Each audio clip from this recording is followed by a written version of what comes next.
Oke, kita akan mulai aja. Berapapun orang yang hadir, karena beberapa ada yang hubungi kita nggak bisa ikut, jadi kita nanti akan share materi ini.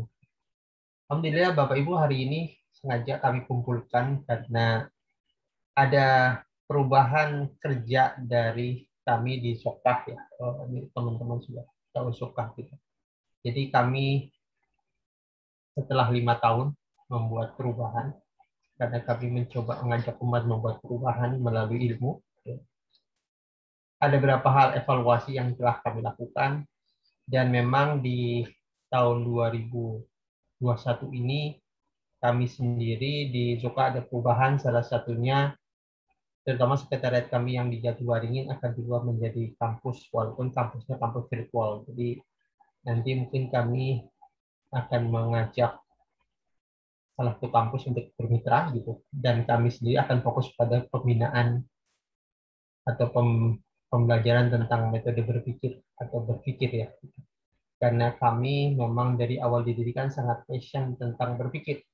Jadi menguasai thinking skill atau menguasai kemampuan berpikir ini jadi ide kami untuk buat perubahan. Karena pengalaman kami serta sejarah memperlihatkan bahwa saat semua chaos yang dibenerin adalah pemikiran.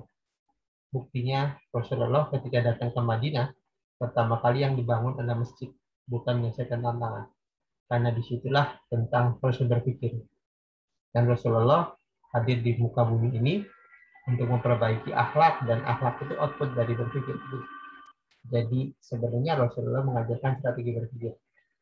Dan banyak orang dari kita menganggap berpikir itu hal yang biasa, karena tiap hari dilakukan. Tapi kita lupa satu hal, berpikir itu ada ilmunya. Berpikir itu ada tekniknya. Hampir semua materi, pelatihan, dan semuanya berhubungan dengan berpikir. Dan ilmu yang membuat perubahan itu, salah satunya pertama dari Silvermind, kemudian masuk ke NLP, kemudian turunannya dengan bagaimana turunannya. Itu semua ilmu tentang berpikir. Why berpikir ya? Karena manusia itu hidupnya berpikir. Perubahan dimulai dari berpikir, termasuk mengajarkan materi pembelajaran kepada anak-anak di sekolah. Gitu. Kan kita setiap hari, beberapa guru ini sering malah ingin mengajarkan sibuk pada materi gitu. Melupakan satu hal, yaitu bahwa kita sedang masukin data dalam pikiran anak. Seharusnya mereka mengerti tentang bagaimana cara kerja pikiran. Karena kalau nggak ngerti, sebenarnya kita sedang masukin sesuatu ke dalam pikiran seorang. Tapi di saat yang sama, kita tidak tahu tempat yang mau kita isi itu bentuknya seperti apa, dan cara masuknya seperti apa. Akibatnya kita bingung, gitu kan? Masuknya seperti apa? Akibatnya kita fokus pada apa yang diisi, tapi lupa cara mengisinya seperti apa. Sehingga pembelajar termasuk dari Diknas ini nggak pernah belajar tentang sebenarnya guru itu mengerti nggak pikiran itu bekerja. Gitu. Mengapa ada anak yang pintar, mengapa ada anak yang terlihat bodoh ya, atau terasa bodoh sebenarnya. Karena kalau ngacu ke Albert Einstein ya, bahwa tidak ada manusia yang bodoh, yang adalah manusia yang tidak cocok diajarkan caranya. Jadi kita tidak bisa mengukur terbang soal terkatak disuruh terbang, dia bodoh dalam hal terbang. Di dalam hal meloncat dia pintar gitu kan. Jadi kita perlu menelusuri bagaimana program anak tersebut, termasuk menjadi orang tua gitu.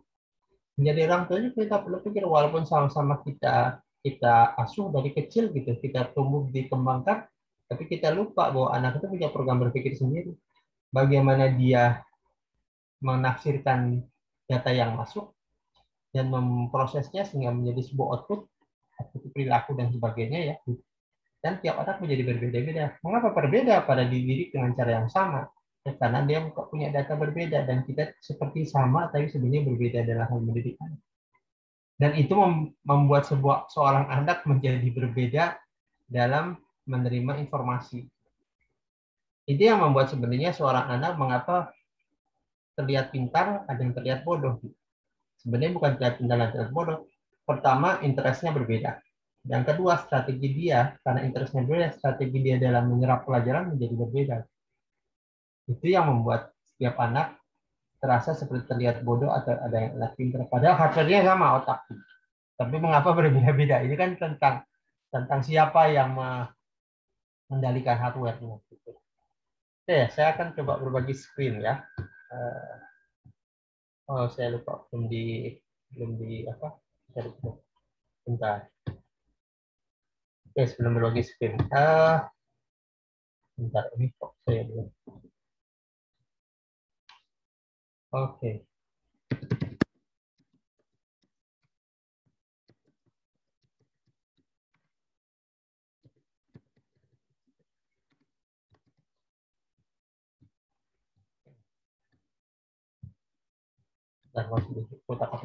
Oke, kembali sekarang.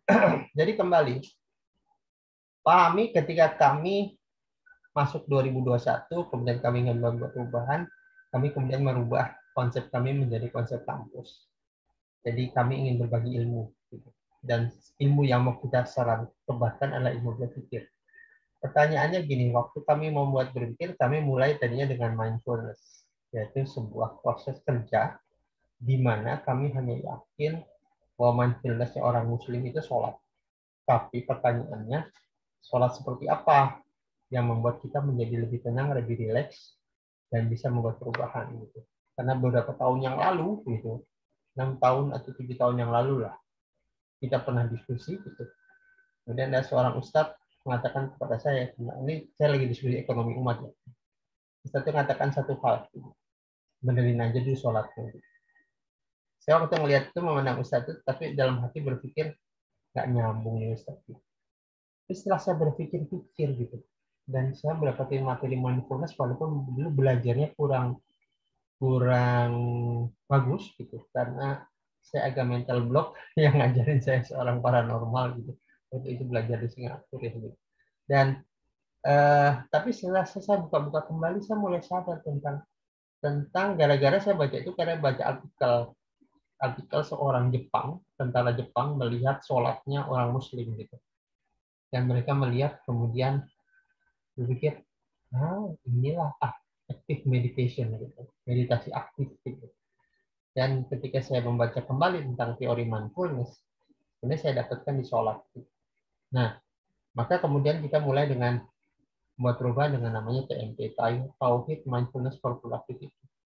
Artinya manusia itu sebenarnya kalau sholatnya benar, khusyuk dalam konteks tumakninah. Tumakninah itu mindfulness ya. Tumakninah itu duduk diam tenang sejenak. Jadi manusia itu tidak autopilot. Autopilot itu kalau ada sesuatu langsung stres gitu, tanpa pernah diproses di telaah dulu apa yang terjadi sebenarnya. Dan disitulah kemudian saya pikir, enggak, ini perubahan mulai dari sini. Karena banyak saya dari hidup kita tuh yang sifatnya automatically action atau auto action atau autopilot gitu, sama seperti halnya sholat ya. Hidup itu kan kayak sholat. Kalau sholat kita cepat gitu, ruku sujud gitu tanpa mempertimbangkan memproses, maka kita sholat menutupi kewajiban. Maka saya kemarin ngajarin orang-orang sholat khusyuk dengan sederhana. Sholat khusyuk, duduk diam sebelum takbiratul ihram, sadari kita sedang sholat, sadari menghadap, duduk diam sejenak, kemudian ucapkan takbiratul ihram, katakan Allahu Akbar, katakan ketika katakan Allah, Allah hadir, dan setiap ruku, sujud, dan semua aktivitas sholat, jangan langsung baca doa. Duduk dulu, ruku dulu sejenak, diam dulu, baru ucapkan doa. Jadi ketika diam itu kita sedang meresapi kita sedang ngapain hari itu. Kita rasakan diri kita sedang sujud, rasakan dulu. Begitu merasakan semuanya hadir, barulah kita ucapkan doa. Doa apapun yang mau kita ucapkan sesuai dengan sunnah ya. Kalau saya cerita gini, sebenarnya kalau kita sholatnya khusyuk, maka hidup kita juga khusyuk. Dan ini tentang strategi berpikir. Dan anak-anak yang saya perhatikan gitu, termasuk ponakan saya dan anak saya, kalau sholat jangan cepat-cepat gitu. Nikmati sholat gitu. Karena itulah proses relaksasi sebenarnya gitu. Dari situ kemudian kita berangkat tentang kehidupan. Hidup kita begitu juga kan. Kadang-kadang ada hal yang nggak nyaman, stres dan sebagainya, kita langsung memproses dan langsung berubah menjadi output. Outputnya itu stres. Nanti menjadi challenge sebenarnya. Biasanya sebentar saya coba share screen ya. Nah,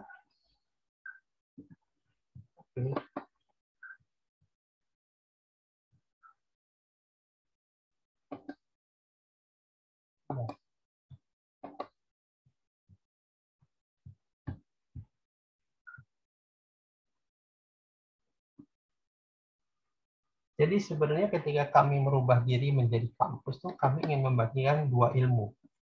Ilmu pertama adalah kita sebut TMP, Taufik Mindfulness for Productivity.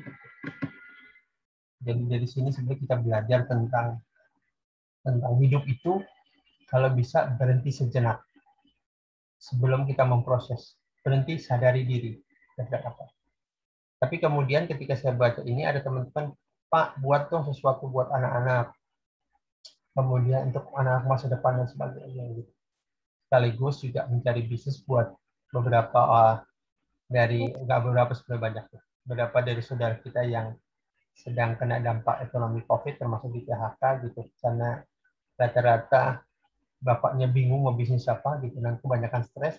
Jadi yang banyak gerak ibunya, cuma ibunya kan ada kegiatan rumah gitu.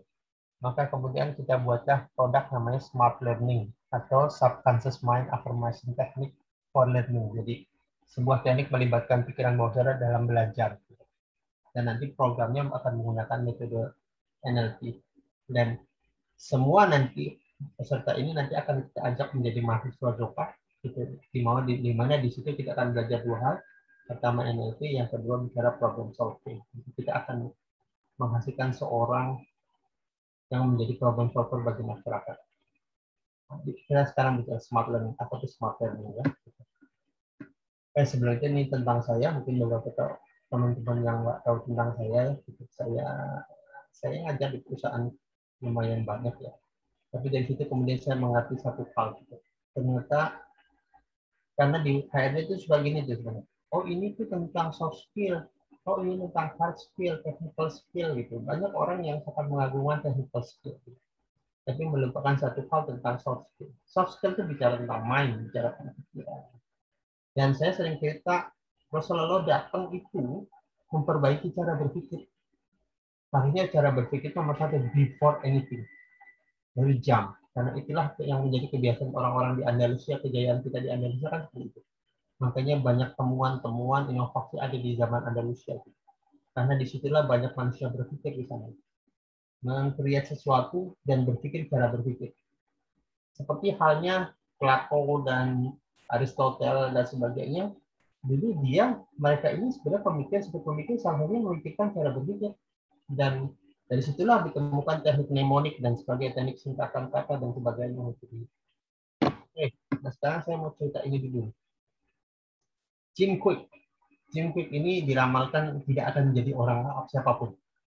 Jim Quick ini sekarang ngetop di Amerika dan di banyak negara gitu. Karena Jim Quick ini sebenarnya seperti terbangun ketika dia dioperasi otaknya. Jadi ada masalah di otaknya, dia kehilangan kejeniusannya, kehilangan banyak hal. Kemudian setelah dioperasi dan berhasil, Jim Quick kemudian belajar tentang otak, belajar tentang bagaimana menjadi manusia jenius.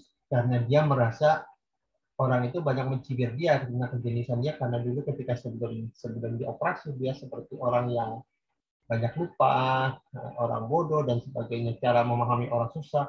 Jim Quick kemudian belajar tentang otak, tentang berpikir dan sebagainya.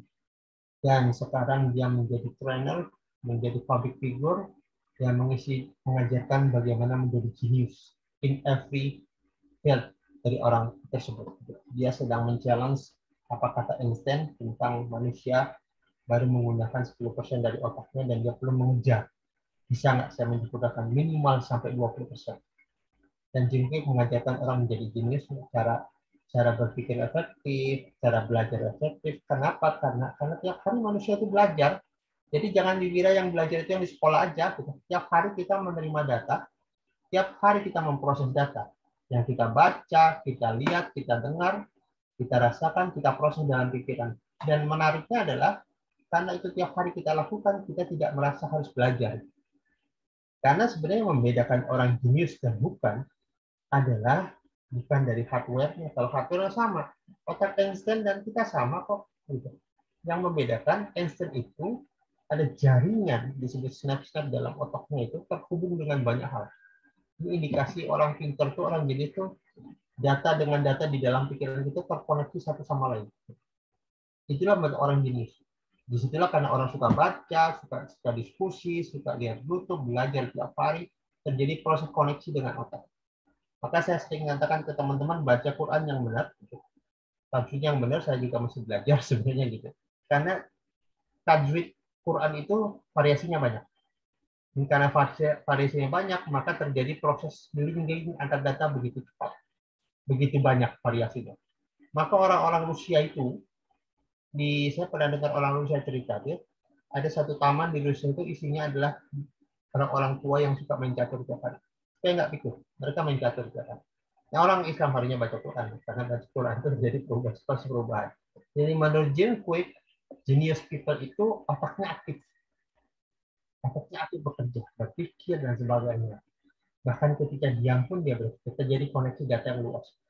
Dan Jim termasuk legend gitu, karena dia dari orang yang dianggap idiot gitu, dan sekarang menjadi guru bagi banyak orang gitu, termasuk perusahaan-perusahaan para leader yang masuk dalam Fortune 400 ya, Fortune 500 ya, mungkin Bapak Ibu tahu lah, perusahaan masuk dalam Fortune 500 itu perusahaan bagus, dan dia mengajarkan mereka become genius. Kenapa? Karena para leader tiap hari membuat keputusan, dan ketika dibalik sebuah keputusan ada proses berpikir.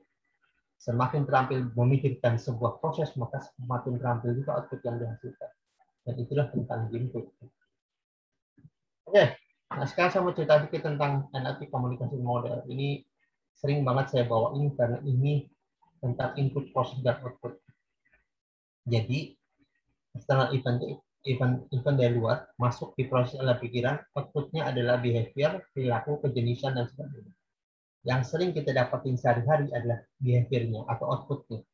Anak itu bodoh, anak itu pintar, anak itu jenius, anak itu nggak perhatian sebagainya, itu hasil dari behavior. Nggak bisa, jangan diutak-atik behaviornya, percuma.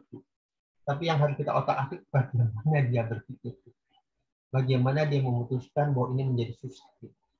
Kadang-kadang juga saya menarik, mengapa saya tidak tertarik belajar bidang tertentu? Karena cara saya memutarkan data dalam pikiran saya salah. Tidak sama dengan orang-orang yang menyukai bidang tertentu, sama seperti orang fobia. Fobia itu output ya. Jadi hasil proses data di dalam pikirannya. Yang harus kita kejar jangan kenapa kamu fobia, nggak bisa begitu sebenarnya. Tapi bagaimana data itu diproses dalam pikirannya. Saya punya kawan dan 2 taekwondo ya. Dia pernah berantem sama preman ya. Ada 3 preman dia hajar habis gitu. Tapi ada 14 jahitan di kaki karena kena pisau dan sebagainya. Yang menarik main ke rumah, tahu dia loncat ke atas meja makan gara-gara tikus lewat gitu kan keluar gitu. Yang menarik apa yang membuat dia lebih takut tikus dibanding preman, karena proses data berputar di dalam pikirannya berbeda. Gitu. Nah justru inilah temuan yang kita lakukan. Gitu. Anak jenius, anak tidak itu sebenarnya bukan karena dia otaknya rusak, bukan, tapi adalah antara otak yang terlatih dan tidak terlatih. Gitu. Otak yang diajak untuk ikut mikir sama yang tidak diajak mikir. Otak itu kan kayak otot, semakin dilatih semakin kuat. Ya.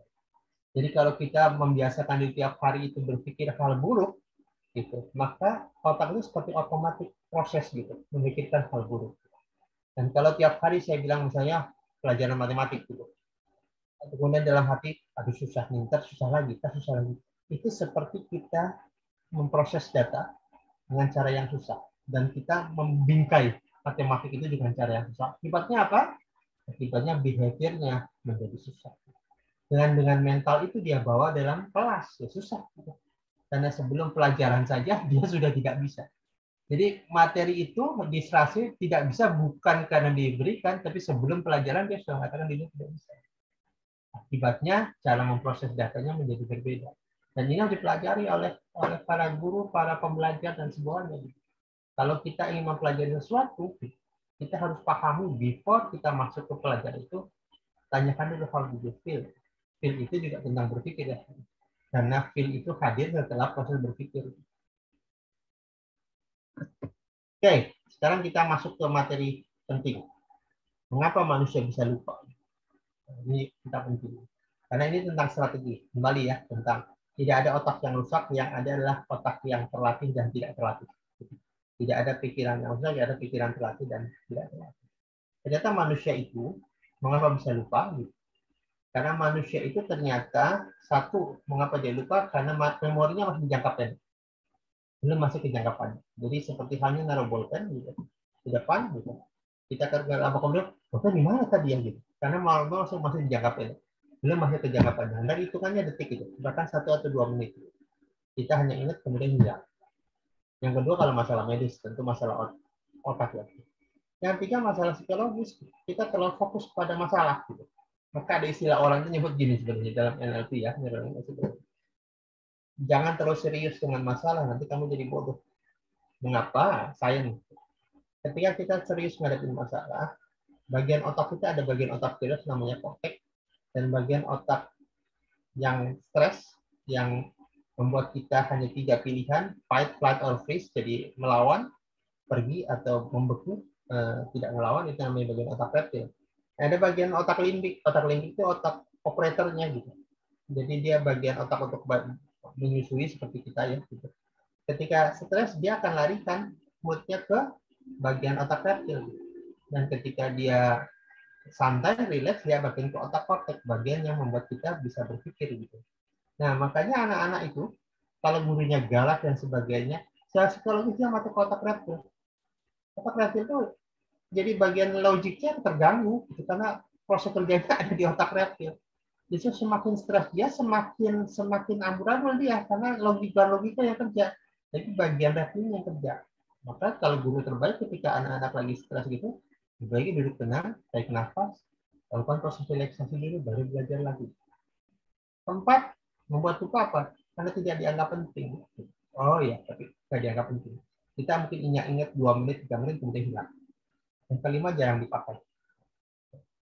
Makanya ada istilah informasi plus emosi, dia akan masuk ke dalam memori jangka panjang. Misalnya,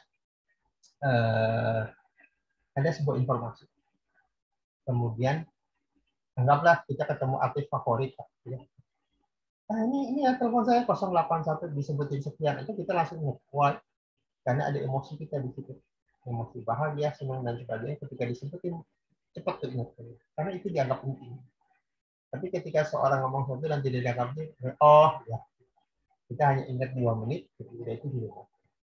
Nah, cara kerja pikiran itu kan jangka pendek, dia butuh 2x24 jam sebelum masuk ke jangka panjang. Dan ketika perjalanan masuk itu terjadi proses decay atau proses penghilangan data. Jadi nggak semua itu masuk.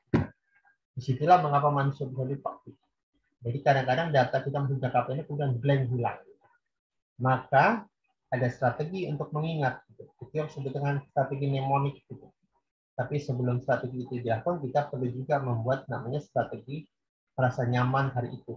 Karena ketika orang nyaman dan relax, orang cenderung mudah mengingat terhadap apapun yang ada. Nah, kita bicara salah satu strategi ya. Bicara ada subconscious mind power, ada pikiran bawah sadar terlibat. Pikiran bawah sadar tempat di mana kita menaruh memori jangka panjang. Jadi kita kan sering lupa, terbolkan baru taruh sebentar hilang, tapi pikiran kita 20 tahun lagi lalu atau 10 tahun yang lagi sejak SMP atau SMA masih ingat. Mengapa pikirannya sudah lama ingat, masih ingat, sebenarnya yang baru saja hilang. Jadi sebenarnya itu tentang strategi memasukkan data ke dalam pikiran jangka panjang, di mana melibatkan pikiran bawah sadar kita. Oke, kita bicara pikiran ya, bukan otak. Nah, karena hampir hari ini masih perlebatan tuh pikiran bawah sadar di mana. Gitu. Orang Islam sebenarnya nggak ada pikiran bawah sadar, yang ada kalbu. Kalbu itu artinya di jantung, nah ini perlebatan. Belum selesai yang ini. Tapi yang jelas, pikiran bawah sadar suka dengan visual. Sesuatu yang visual itu mudah diingat bagi pikiran bawah sadar. Disitulah tempat kita punya data, disitulah juga tempat kita punya tafsir-tafsir terhadap kejadian. Makanya kita sebut juga sebagai bagian personal mastery. Personal mastery itu sebuah strategi untuk memastikan kita punya mengendalikan pikiran kita.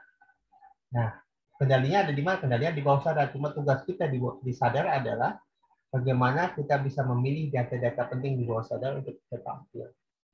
Sekarang kita kembali ke konsep mengingat.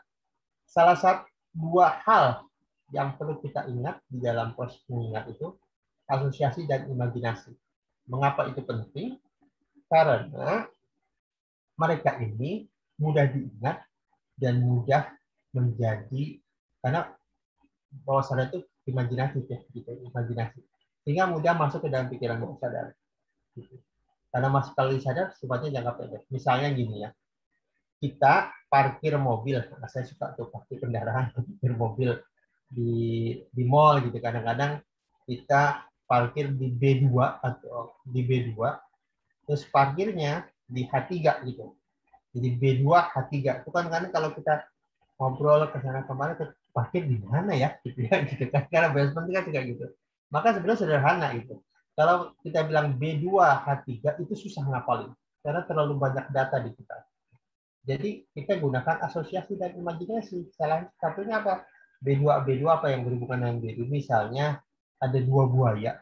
B kan dua buaya sedang berantem dengan H3 tadi kan, 3 harimau gitu. Dua buaya sedang berantem dengan 3 harimau di atas kap mobil kita atau bukan motor di atas jok motor kita. Bayangin sesaat, clear dapat udah itu jalan aja. Selesai. Karena kalau data itu sudah diasosiasi, sudah masuk dalam imajinasi, udah jalan udah ingat. Begitu terlihat mobil di mana ya? Oh ingat aja, dua buaya sedang berantem di 3 harimau di atas kap mobil kita. Semakin unik, semakin mudah diingat karena sesuatu yang unik itu berada di pembeda yang clear. Jadi ketika ingat, oh iya, tadi sudah clear. Mau ngapain juga kita nggak ingat. Itu tentang. Jadi jangan ngapalin, jangan B2H3 itu masih pakai logika. Gitu. Tapi ketika bisa digambarkan dalam bentuk visual, gitu, maka itu jadi mudah diingat. Dan itu salah satu strategi melibatkan bawah sadar. Jadi bawah sadar kita apalagi dengan ingat sesaat membayangkan harimau warna apa, buayanya gimana, itu lebih menarik lagi. Gitu. Jadi sebuah cerita kayak gitu. Contoh kecil lagi tentang apa? Kalau kita misalnya gini ya, kita ke kantor nih, gitu. Kantor, tapi kemudian ada banyak gambar yang kita ingat. Misalnya kita di kantor harus beli kopi dulu karena biasanya kalau ambil rapat minum kopi lebih enak gitu kan. Kalau pas beli rapat jadi ingat masih kantor begitu. Tapi harus telepon ibu misalnya. Kemudian kita habis ngotak-ngatik ganti paspor kita mau ganti dengan bom misalnya. Kemudian ada titipan dari rumah beli mentega gitu. Ambil laundry gitu. Kemudian beli ulang tahun anak kita dan sebagainya, pulang-pulang itu kan terlalu banyak data yang harus kita pikir sementara kita mikirin kantor. Maka kita kalau memikirkan gimana caranya satu image memikirkan itu. Ya, pikirkan ibu lagi telepon, gitu ya, terus sambil pegang kopi, gitu. Kemudian ada bom di atas di sampingnya, gitu. Ya, itu bom itu. Kemudian ada mentega di atas meja makan, di bawahnya ada laundry, ada hadiah ulang tahun. Bayangkan itu saat ada ibu lagi telepon, kopi, kemudian ada bom di sampingnya, ibu biasa main-main dengan bom, gitu misalnya gitu kan. Kemudian di sampingnya ada cucian numpuk sama hadiah ulang tahun. Pikirkan sesaat, lihat, berarti jalannya. Gitu. Jadi ketika hari ini ngapain, bayangkan aja gambar itu kan.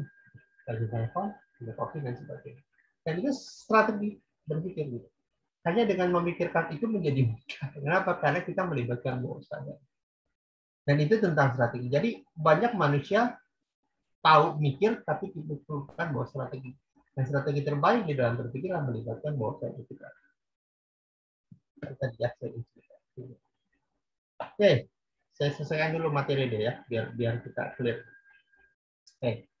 Satu hal juga yang dilupakan oleh para guru, termasuk juga kalau saya di training gitu. Kadang-kadang menarik ketika masuk ke sebuah pelatihan, apalagi kalau pelatihan itu masuk ke kondisi stressful ya. Gitu.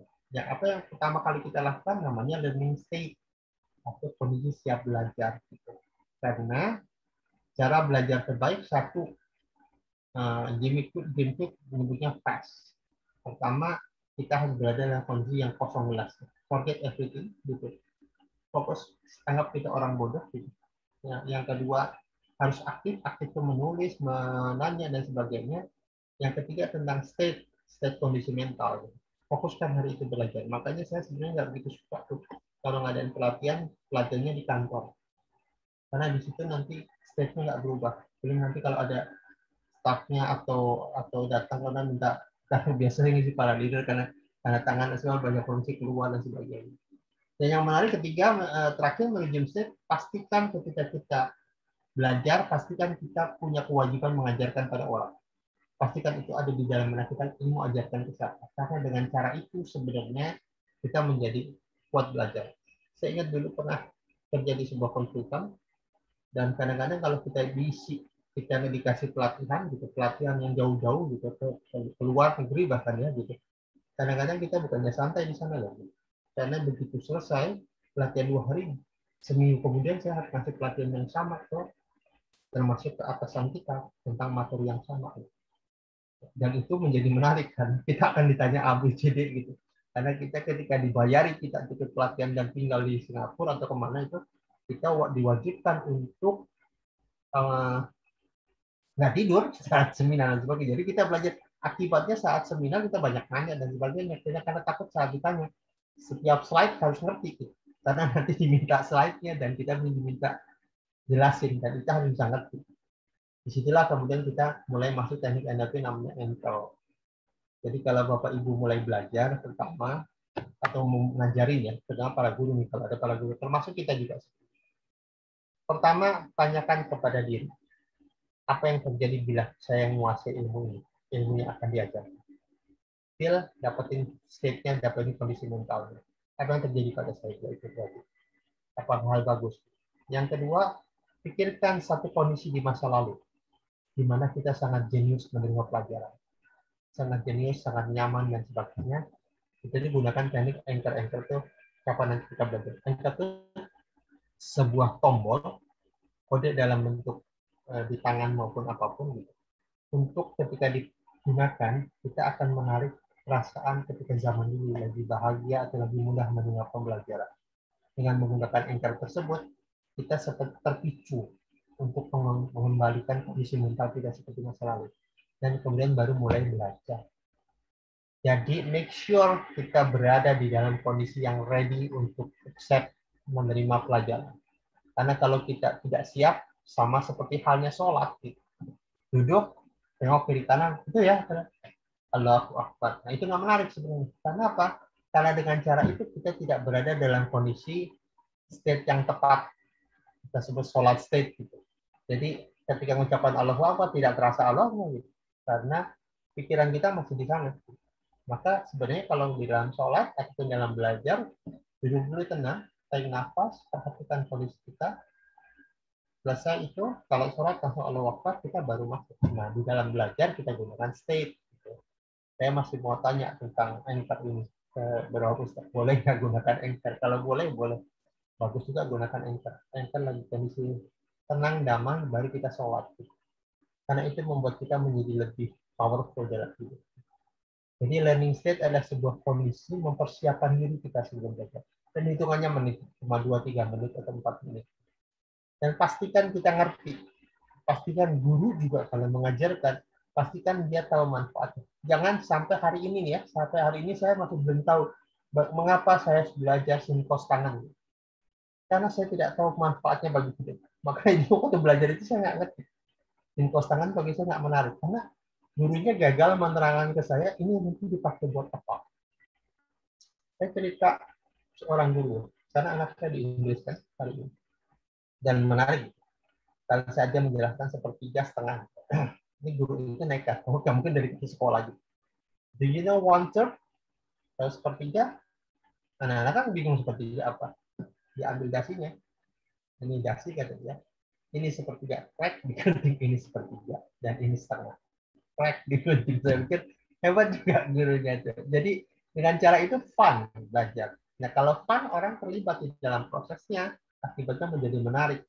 Jadi belajar, maka ada istilah sekarang itu bukan belajar dan bermain, gitu.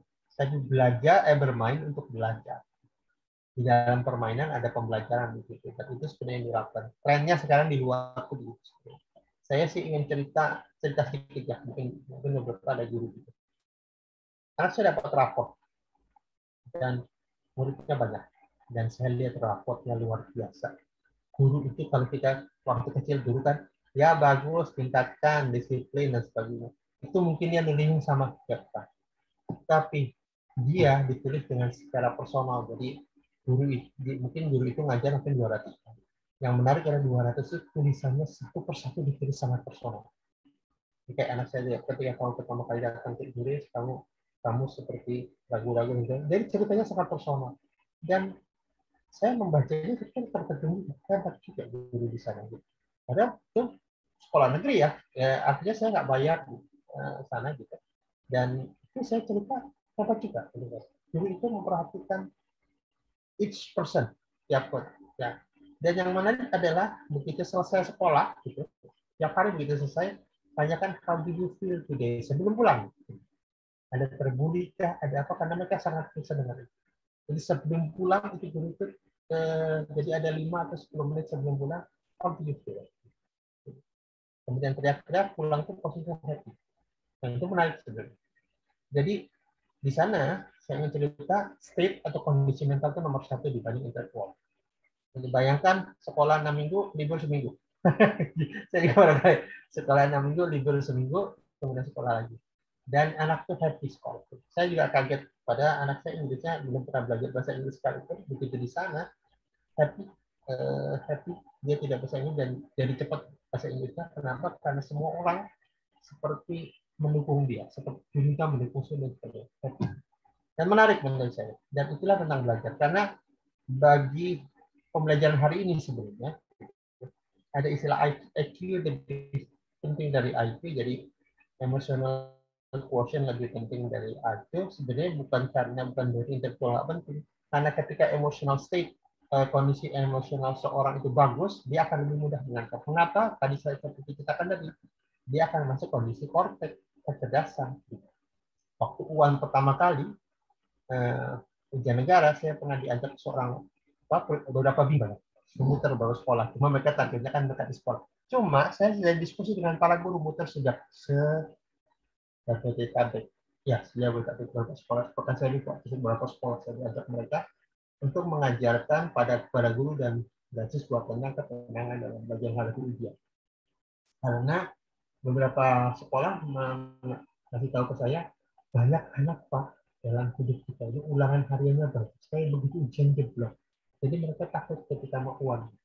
Karena UAN itu dibuat begitu horornya, gitu. Nanti kalau kamu gagal, kamu nggak bisa masuk ke kuliah dan sebagainya. Jadi akibatnya anak itu stres. Nah kembali, emotional state akan menentukan pembelajaran. Jadi materi bisa masuk ketika emotional state bagus. Maka itu disebutnya dengan learning state.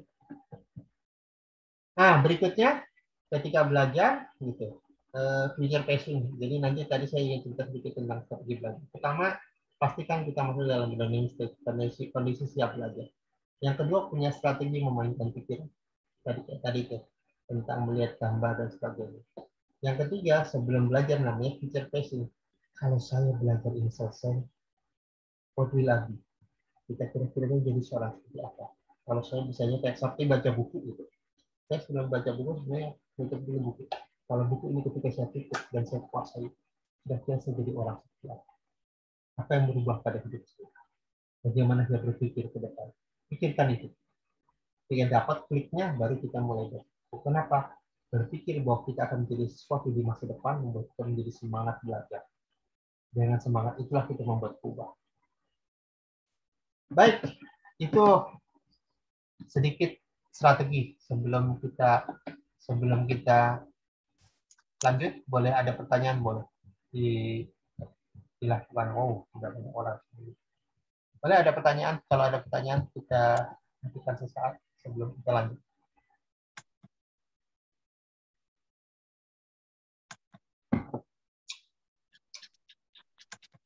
Apa yang saya hari ini sedang saya presentasikan adalah jadikan diri kita jenius karena kita jenius itu outputnya kembali ya. Jadikan diri kita jenius karena apa? Karena kita tahu cara memainkan atau mengoperasikan otak kita dengan efektif. Karena jenius itu output. Seperti tadi behavior. Tapi prosesnya apa? Kejeniusan kita memainkan cara kita berpikir. Ada teknik mnemonik, ada teknik yang lain, gitu. Ada teknik membaca dengan sel batang dan sebagainya. Itu adalah teknik atau strategi untuk memastikan bahwa sadar kita terlibat di setiap pembelajaran. Why? Karena bahwa sadar itu tempat memori jangka panjang. Kalau itu terlibat, maka data yang masuk menjadi lebih mudah. Seperti halnya membaca. Nah, saya sedikit cerita ya, cara instan ya. Einstein kalau membaca, baca buku gitu. Kemudian dia nggak fokus. Satu baca, satu dua, pikiran ke distract nanti ngapain baca. Kemudian Einstein buat ambil kertas sama dia, kemudian dia latihan. Tarik nafas sebentar, kemudian katakan. Einstein itu ngerti otak ya berpikir. Dia mengatakan bagian yang membuat saya tidak bisa fokus tidak akan ada lagi mulai saat. Kemudian dia membaca 2 menit 3 menit, ketika merasa terganggu taruh semacam satu strip gitu. Kemudian baca lagi 3 menit sampai 15 menit dia selesai, dia cek ada berapa goresan, mungkin ada 5 atau 6. Kemudian dia duduk lagi, tarik nafas, dan membayangkan dia konsentrasi membaca buku. Dan kemudian dia katakan mulai hari ini dan hari-hari selanjutnya saya akan baca seperti buku seperti ini dan tidak akan terganggu lagi oleh yang gangguan tadi. Kemudian baca buku lagi. Makin lama makin berkurang tuh goresan dari mulai 7, 8, 2. Gitu. Begitu 2, 1, begitu selesai, kemudian inilah yang akan saya pakai dari hari uang. Kemudian baca. Sampai dia tidak terganggu lagi. Jadi, saya ingin katakan ketika dia menyerap data di dalam dirinya, dia tidak mau terganggu oleh terdistract oleh masalah laundry lah, masalah apa, masalah enggak. Hari ini saya lagi belajar, maka biarkan nikmati proses itu. Nah ini juga sering kita nggak lupakan gitu. Dalam pembelajaran kan kita lupa bahwa ketika kita mau belajar sesuatu, ada distract tuh pikiran kita. Bu Amelia boleh. Apakah berlaku untuk ini? Pikun, kecuali Alzheimer ya. Alzheimer dan sebagainya. Selama manusia sehat, maka otak kita tidak pernah akan terisi penuh seumur hidup kita. Bahkan dalam kajian ada yang kalaupun kita hidup 1 juta tahun, kita tidak akan penuh otak. Jadi sebenarnya kembali bukan otak kita rusak, tapi otak yang terlatih dan tidak terlatih. Kecuali sakit, itu lain masalah ya. Kecuali ada masalah medis, itu lain masalah. Tapi kalau dia tidak sakit, kalau dia sehat, sebenarnya nggak ada istilah itu. Apalagi dia terlatih, apalagi dia suka baca Quran. Baca Quran yang benar, seharusnya orang yang baca Quran benar, tiap hari membaca Quran, sebenarnya terlatih otaknya itu, step-step di dalam otaknya itu terlink dengan banyak data. Apalagi orang itu suka baca dan sebagainya. Seperti saya bilang tadi, orang Rusia main catur, orang Islam baca Quran lah. Gitu. Karena kunci itu tajwidnya luar biasa. Kalau dibaca benar, mungkin teman-teman yang paham baca Quran ya, perpindahan huruf demi hurufnya itu banyak aturan. Dengan banyak aturan membuat kita terbiasa membaca, terbiasa terkotak-atik gitu. Jadi variasinya banyak gitu. Jadi itu berarti berhubungan dengan step-step yang ada. Gitu. Tentu ada banyak hal lain, tapi baca Quran menjadi satu. Ya. Nah ini saya sering bilang ya, jadi mau umur 40 tahun, mau 50, Rasulullah itu, saya ingin cerita, mulai perang itu 53 loh. Dan kalau Bapak Ibu pernah ke Saudi, pernah ke Mekah, dan ke Madinah, saya pernah lihat, bahkan itu miniaturnya sebenarnya, bukan aslinya. Itu berat banget Pak senjatanya Pak, berat banget. Saya pikir kalau bukan orang nggak pernah latihan, bawa itu orang. Sementara pedangnya itu kuat banget, berat banget, makanya pedangnya itu bisa membelah orang gitu. Karena apa? Karena kuat banget. Jadi dan itu bukan sembarangan maksudnya. Jadi nggak ada istilah sebenarnya di kita tuh umur 50 tahun lagi nggak ada istilah. 50 tahun itu harusnya belajar lagi, sit up lagi, belajar inilah harusnya lebih kuat sebenarnya. Ya benar ada sahabat yang muda, tapi Rasulullah itu perang sampai akhir. Di 1 tahun terakhir aja bilang meninggal, Rasulullah tidak berperang. Tapi selebihnya peperangan itu sampai 62 tahun. Dan perangnya nggak sembarangan, termasuk logikanya jalan. Ya saya pengagum Ali bin Abi Thalib ya. Saya belum pernah lihat orang secerdas itu. Dia mampu bermain logika, bermain dialog dan sebagainya, dan luar biasa. Misalnya orang seperti Ali bin Thalib, kemampuan dia berpikirnya luar biasa. Dan penemu KPK, kelipatan persekutuan Kristen itu Ali bin Abi Thalib. Kapan kita cerita kecerdasan beliau dalam menyelesaikan tantangan itu. Ini luar biasa. Harusnya kita begitu juga. Jadi kembali ke pertanyaan Bu Amel, tidak ada sebenarnya 40 tahun kecuali dia sakit. Tapi kalau nggak sakit sebenarnya manusia itu biasa aja. Tidak ada beda umur 60 tahun dengan 20 tahun. Bahkan harusnya umur 60 tahun sudah terlatih dengan banyak hal.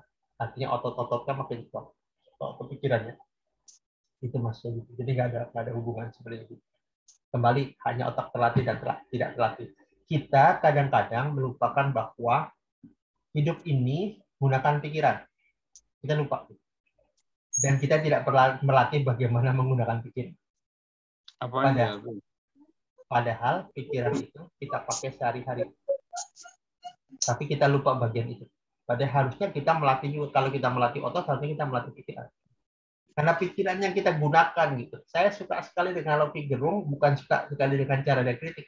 Saya suka sekali dia memainkan pikiran orang dengan logika.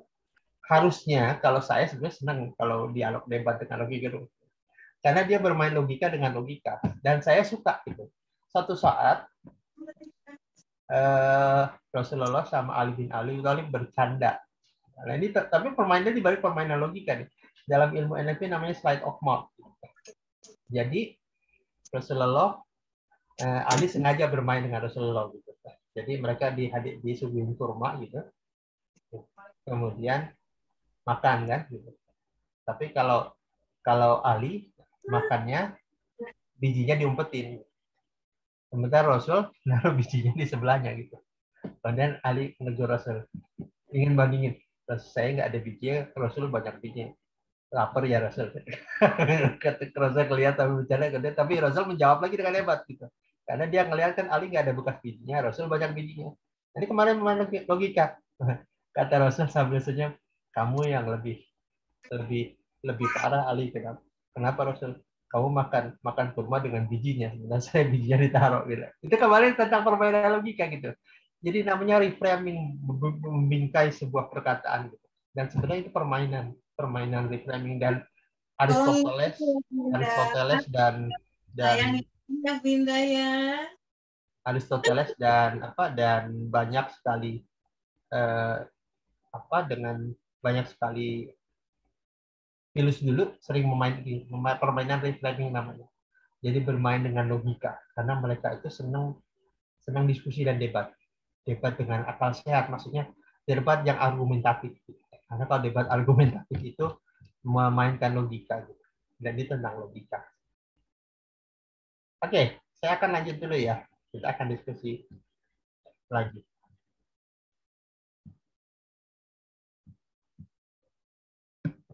Oke, saya ingin cerita tentang sel mata. Kemarin ada yang tanya tentang sel mata. Saya hanya tahu dua hal. Bahwa retina kita ada bagian sel batang namanya sel kerucut. Rod cell dan cone cell. Menariknya adalah gitu. Kalau sel kerucut itu fokus ke yang terang, clear, gitu. Kalau yang agak blur, gelap, gitu, kita gunakan sel batang. Yang menarik adalah sel kerucut itu melihat linknya ke pikiran sadar. Sel batang itu mungkin tidak terlihat clear, tapi terbaca masuk ke dalam memori jangka panjang karena ada di bawah sadar. Inilah strategi photographic memory atau strategi yang kita gunakan di dalam foto reading, foto baca, atau teknik hypnotic reading skill. Karena kita bacanya blur, gitu, nggak jelas, tapi sengaja agar datanya masuk ke dalam pikiran bawah sadar. Inilah teori, namanya apa? Suka ketemu orang, selalu lupa saya. Jadi teori, kalau kadang kita ketemu sesuatu, saya pernah lihat orang ini tapi di mana ya? Deja vu. Pernah lihat orang ini tapi di mana? Ternyata teorinya adalah orang ini pernah ketemu kita di satu tempat, tapi kita nggak lihat dengan sel khusus, tapi terekam oleh sel batang. Datanya masuk. Sehingga ketika ketemu orang itu kita somewhere saya pernah bertemu orang itu, tapi di mana saya nggak tahu. Dan itu ada di dalam sel batang. Dan ini seperti deja vu. Kejadian ini seperti terlihat. Maka ada beberapa kali percobaan tentang ini. Dan ada banyak percobaan bahwa data, kita melihat data bukan hanya apa yang lurus terlihat, tapi yang di samping pun masuk ke dalam rekaman data. Dan di dalam teknik belajar kita gunakan, biasanya saya kalau ngajarin anak-anak SMA, anak-anak yang mau UAN itu, salah satu teknik belajar tercepat adalah menggunakan metode hypnotic reading ya. Bapak Ibu yang belum pernah belajar mungkin pernah saya pelajari hypnotic reading. Ya, ini buku ya, kelihatan buku ya. Jadi hypnotic reading, cara belajarnya ada ketika saya belajar ini, mata saya ke depan tuh. Jadi saya nggak lihat ujung sini sama ujung sini gitu masuk ke dalam pikiran saya. Sengaja buatnya bacanya cepat. Kalau untuk anak-anak sekolah, ini digunakan sebagai tambahan penutup belajar. Jadi ketika belajar selesai, digunakan ini sebagai penutup. Terakhir bisa kita gunakan mind map. Ini penemuan. Mengapa? Karena ini saat bisa terlihat, dia terekam di dalam sel batang yang masuk ke dalam pikiran bawah sadar saya. Apalagi ditemani dengan proses pembelajaran lebih dahulu atau sebelum belajar digunakan ini. Datanya sudah ada di bawah sadar. Dan ketika guru mengajarkan, itu seperti kita memanggil-manggil data. Kalau lagu lama, kita lupa, dari sepotong kita lupa. Kita ingat semuanya, seperti imam terawih, baca Quran, yang dia lupa, kita hanya ngasih satu potong, dua potong ayatnya, kemudian dia ingat semuanya. Karena datanya udah ada di bawah sadar. Dan saya menggunakan ini, bahkan mungkin yang pernah ikut pelatihan, saya gunakan, kalau saya bilang, kalau soalnya multiple choice, kalian tenang. Karena pikiran bawah sadar kita bisa menuntun tangan kita ke jawaban yang mana. Mengapa ini bukan hitung kancing? Datanya ada di bawah sadar, tapi belum kalau bahasa Sigmund Freud bilang belum sampai, dia baru di preconscious. Preconscious itu belum sampai ke dalam, belum dikenali oleh pikiran sadar. Jadi kita hanya gunakan multiple choice. Jadi kita tahu jawabannya yang mana. Karena kata-kata yang tertulis connect dengan pikiran kita. Ini saya ajarkan beberapa hal. Biasanya untuk teman-teman anak-anak SMA yang yang mau masuk perguruan tinggi. Kalau anak-anak SMP saya dilarang ngajarin itu, jangan Pak, jangan ngajarin gitu. Nanti anak-anak nggak mau belajar. Makanya saya sih ngajarin kita juga anak SMP. Yang anak SMA yang kerjaannya soalnya multiple choice. Kalau esai dia perlu belajar benar, namanya membuat mind map dan sebagainya. Itu teknik belajar.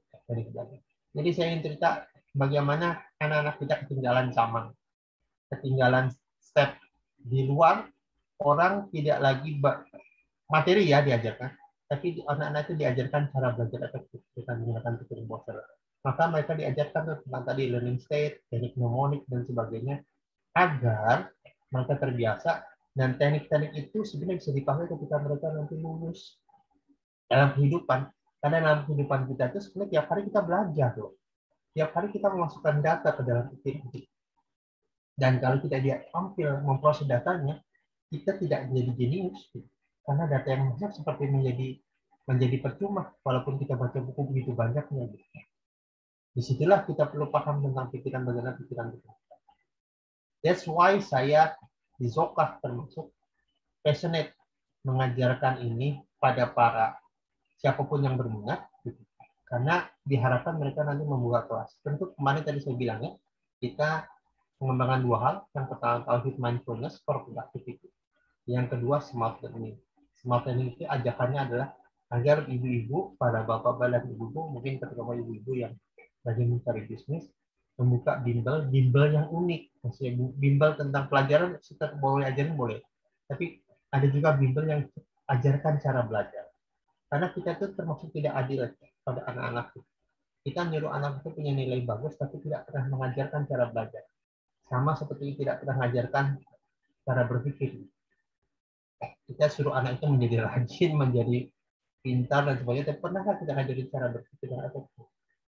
Belum pernah. Termasuk kita miss sebagai orang tua ngajarin anak-anak cara berpikir efektif seperti apa. Kalau kamu dibully, bagaimana kamu menerima pemahaman bully tersebut? Langsung automatic action, automatic response, atau saya bentar. Dari kamu dibully, bagaimana kita memproses data bully tersebut? Pernah kita mempertanyakan data bully tersebut sehingga outputnya menjadi berbeda? Ini sebuah keterampilan sebenarnya gitu.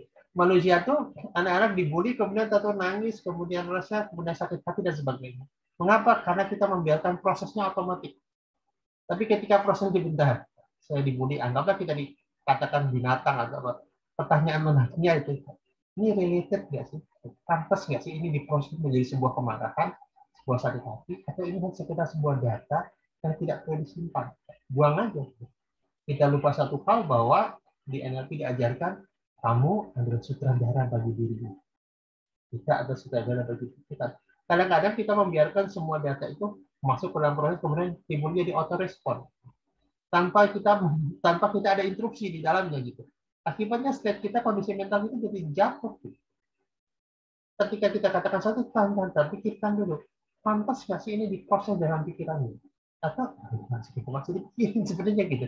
Atau dipikirkan dengan, oh katakan Ani, oh maksudnya adalah anjing itu adalah binatang, bahkan seperti ini dan dia pengagum anjing atau apapun itu.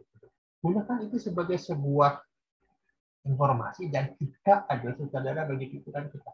Kata poin penting tadi siang saya misi dengan tunanetra. Dan saya bilang kita sutradara bagi pikiran. Maksudnya apa?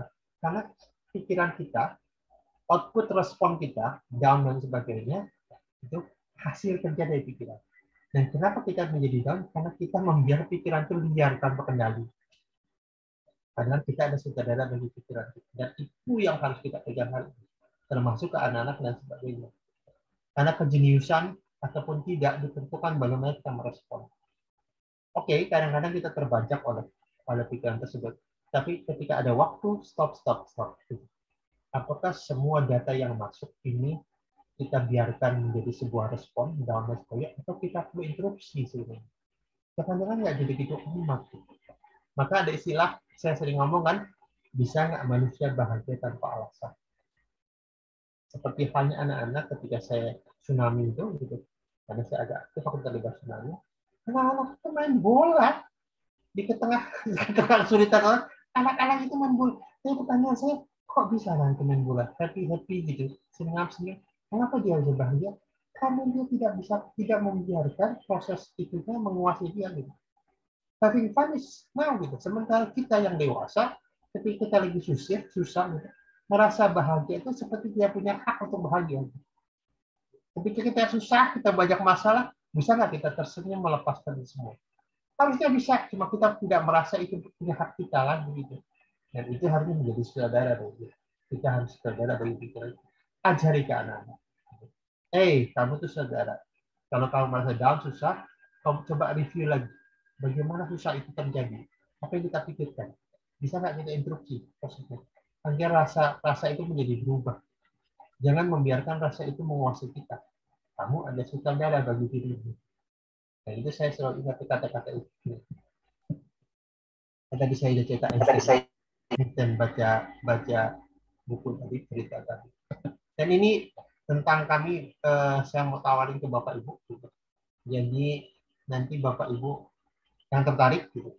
Tentu yang di TMP biarin TMP, ini teman-teman yang tertarik buka bimbel cara belajar. Gitu. Karena nanti Bapak Ibu punya tugas, insya Allah nanti mulai tanggal 5 kita belajar. Gitu. Salah satu goalsnya nanti Bapak Ibu mengadakan khusus publik gitu. Untuk 12 sesi plus 2 hari itu teknik foto baca ya.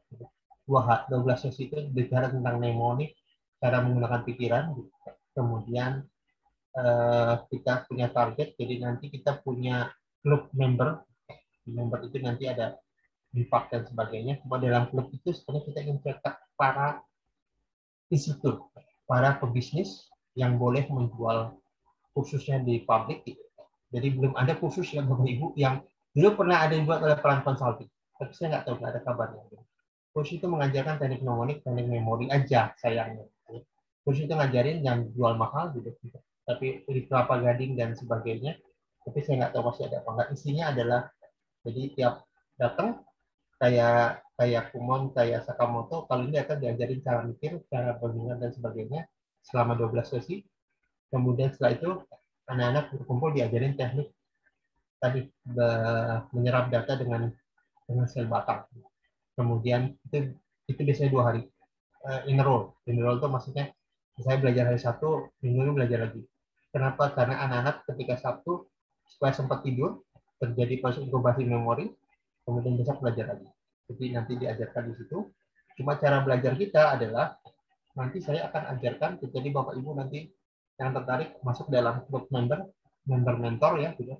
belajar, kemudian nanti modulnya saya suruh buat terserah modulnya seperti apa. Kalau kita ajarin modul 1 tentang ini ya. Kemudian nanti modulnya bisa buat sendiri terserah sesuai dengan pemahaman Bapak Ibu, sesuai dengan target siswa yang Bapak Ibu berikan. Tapi guidance-nya kita akan berikan. Hari ini belajar ini ya.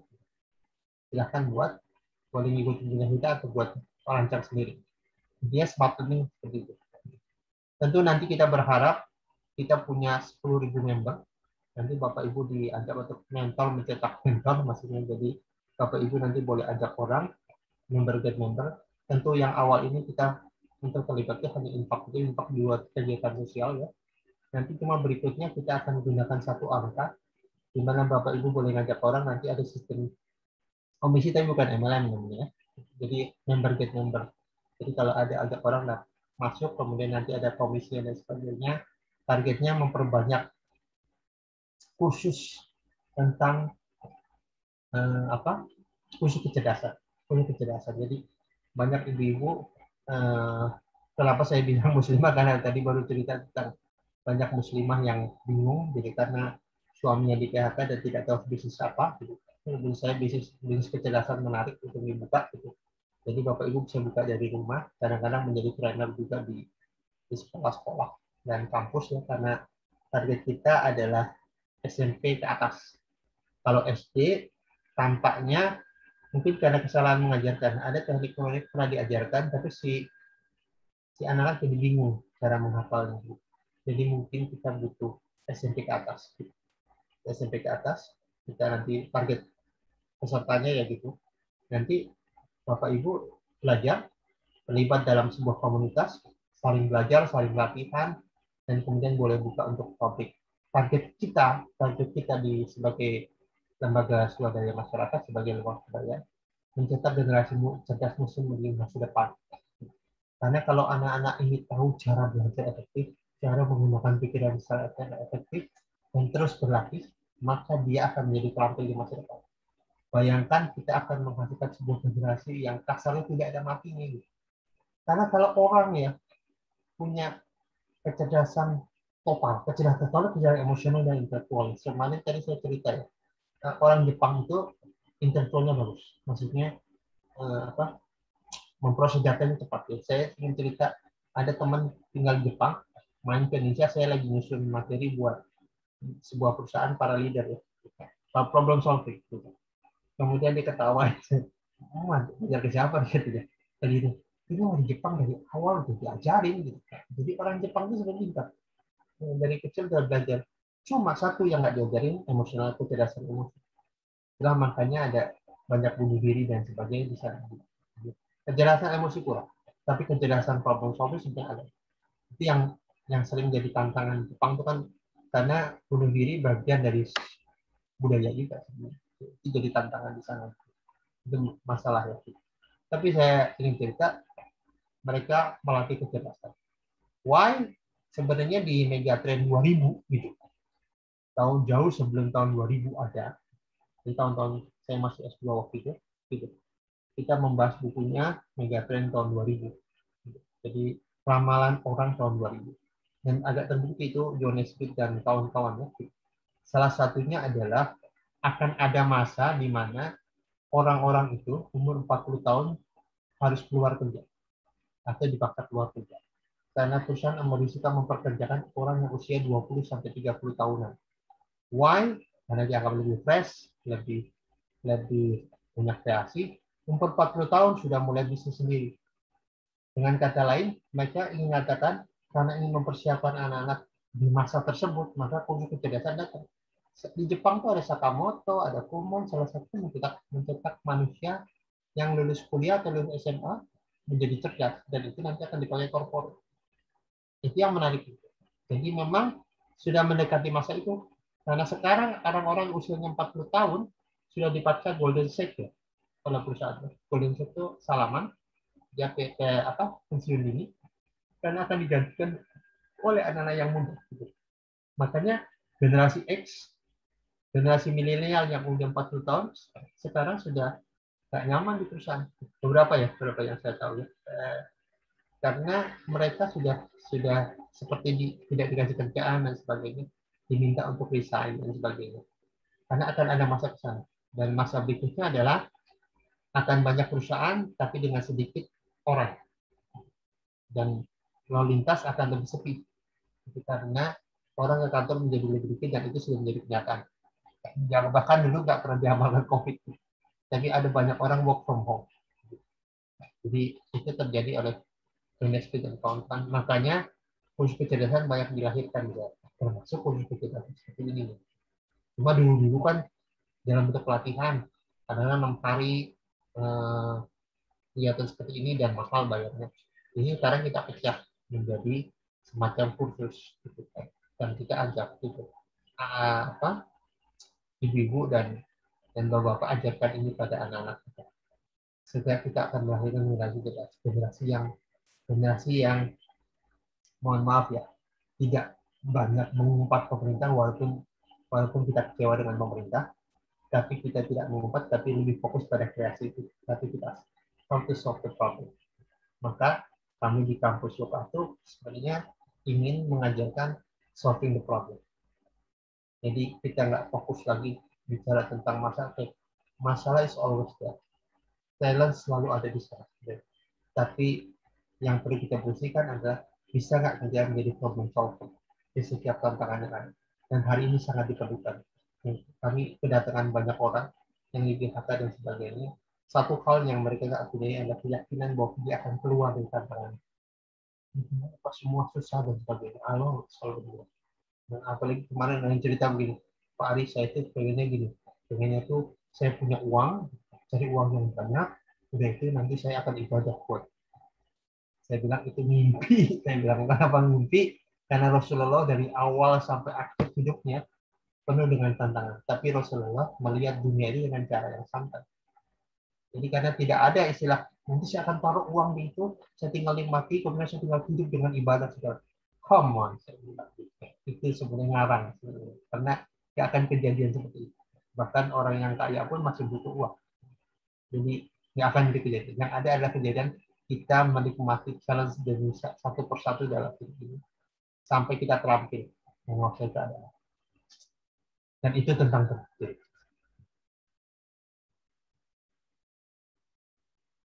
Ya, kalau mau bawa TMP dan smart learning boleh aja selama Bapak Ibu mau belajar. Karena kalau mau pilih TMP dan smart learning dua-duanya boleh aja selama tantangannya adalah Bapak Ibu bisa belajar dan tidak jadi masalah. Nah, semua bisa belajar. Oke, kurang lebih ini Bapak Ibu. So, yang mau gabung, yang belum gabung di TMP, ayo gabung.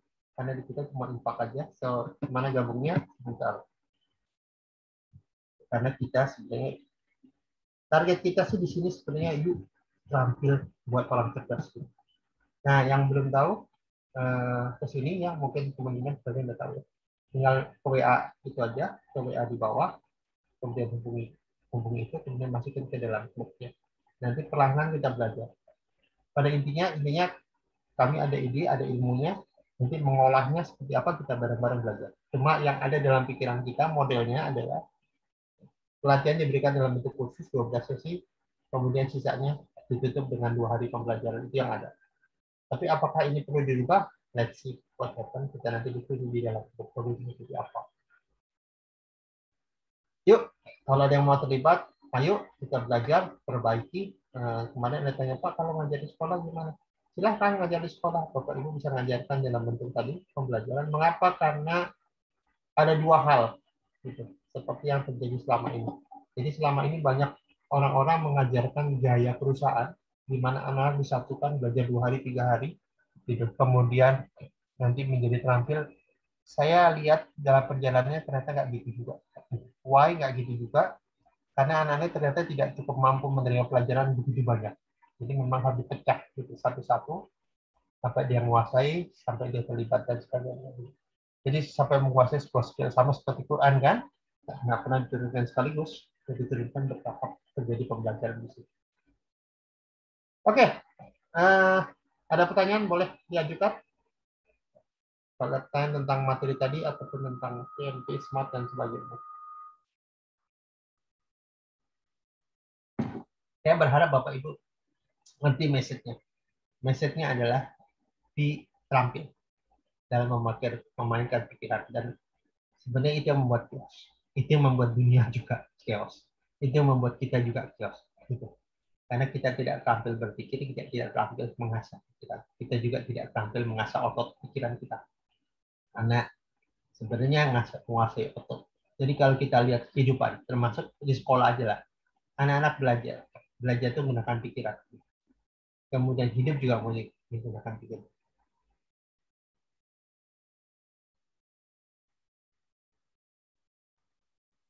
Oke, pertanyaan Bu Amel bagus. Kalau orang jarang melatih otaknya, 40 tahun masih bisa dilatih. Jawabannya masih selama otaknya masih sehat.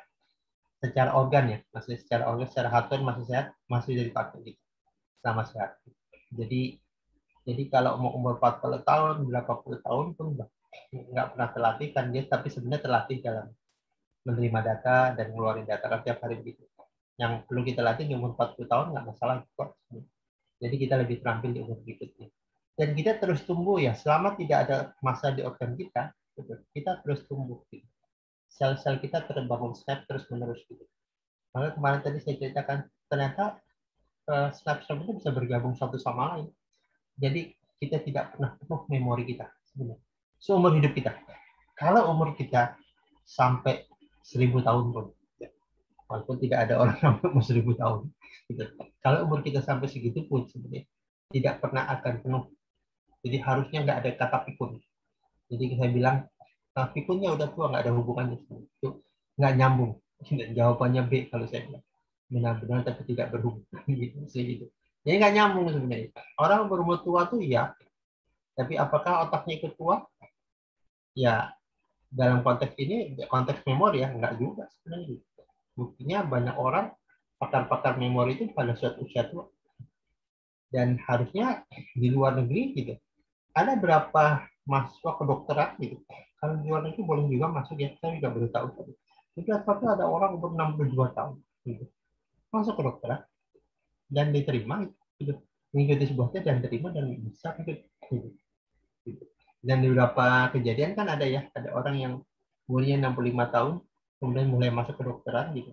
Kemudian ditanya, Pak, kalau Bapak 65 tahun masuk ke dokter, berarti Bapak baru jadi dokter tuh nanti 73 tahun. Nggak kelamaan tuh, Pak. Dia bilang sederhana aja. Mending mana 73 tahun jadi dokter atau 73 tahun nggak jadi apa-apa. Gitu. Makanya saya memilih 73 tahun jadi dokter. Gitu. At least di usia tua saya bisa bantu orang.